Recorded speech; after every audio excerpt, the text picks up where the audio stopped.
श्रीमान श्रीमधा गोत्रोद्भवस्य एवं गोत्रम पांचपुकोंడి గోత్రము భార్య పేరు పిల్లల పేరు అందరి పేరు చెప్పుకోండి అస్య భార్యమానస్య లోహిత గోత్రోద్భవస్య శివానందమూర్తి శర్మనాథస్య ధ్రువవతి సమేతోహ సహ కుమారాం सर्वेषां गुरु भक्त जनानां नाना गोत्रेभ्यः नाना नामभ्यः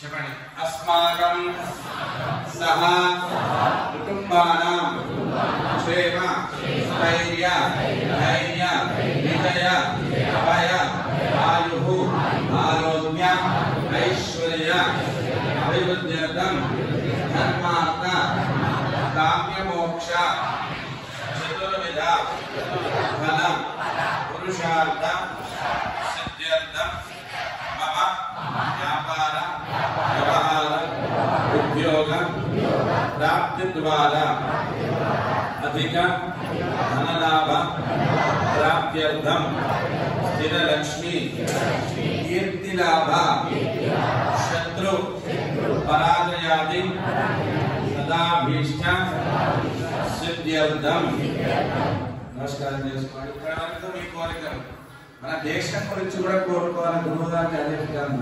గురువుగారు ఏమంటారంటే దేశం బాగుంటే మన అందరం బాగుంటాం కాబట్టి లోక కళ్యాణార్థం దేశ క్షేమార్థం కూడా మన హిందూ ధర్మం వర్ధిల్లాలి. హిందువులందరూ ఐక్యంగా ఉండాలి. ఐక్యంగా ఉండి హిందూ